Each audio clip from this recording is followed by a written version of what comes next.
rains. As for now, though, water managers here in the metro are basically asking people just hope for rain this year because it is not expected to be a very wet year for the Rio Grande. New Mexico, obviously, is a southwestern state, so this anticipated water shortage is certainly nothing new. But experts predict our state will only get drier in the coming years, and state lawmakers are trying to get ahead of it. Our Griffin Rushton joins us now with a look at the plans to keep the pumps flowing in New Mexico. Griffin. Yeah, Trevor, I mean, it's no secret water can be a fickle resource in New Mexico. Ask any farmer and they'll tell you there's good years and bad years. And water managers at the Middle Rio Grande Conservancy District are forecasting an especially dry year for the Rio Grande, largely because there just wasn't a hefty snowpack to feed the river. The April forecast for the Middle Valley, where Albuquerque is sitting at just 27% of the median flow. It's one of the worst we've seen in recent years.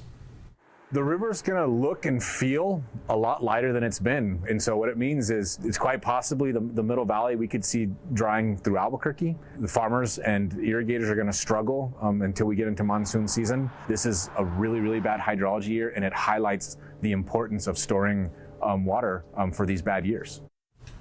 Water managers say this year will be pretty similar to 2018, except they don't have any stored water to release back into the river because the El Vado Reservoir project is still under construction. Of course, state leaders know this is not a one and done issue. They released a 50-year water action plan last year to get ahead of a predicted 25% reduction in the state's freshwater supplies in the coming years, and they're putting that plan to work. The governor signed 4 water-focused bills into law today, including a new framework for a strategic water supply. This is the plan to pump dirty, brackish water deep from underground, clean it up, and then sell that water for industrial uses to preserve freshwater supplies for people and crops.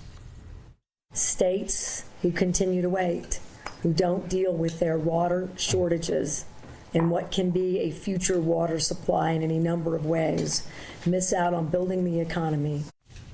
The governor also signed bills today cracking down on PFAS chemicals, otherwise known as forever chemicals. One of those bills is phasing out the toxic chemicals from consumer products in New Mexico, and another is giving the state's Environment Department some sharper teeth in PFAS cleanup efforts at New Mexico's military bases. It's so important that we become aggressive on contamination and we try to stop it before it happens in the first place. We'll mention the governor also signed a bill today giving the state control over what's dumped into New Mexico's streams and tributaries. This is after a recent U.S. Supreme Court decision removed the federal protections that covered more than 90% of New Mexico's waterways. Now, all those bills that we just mentioned are directly connected to that 50-year water action plan we told you about, and we're expecting even more water conversations during next year's legislative session. Tessa, Trevor?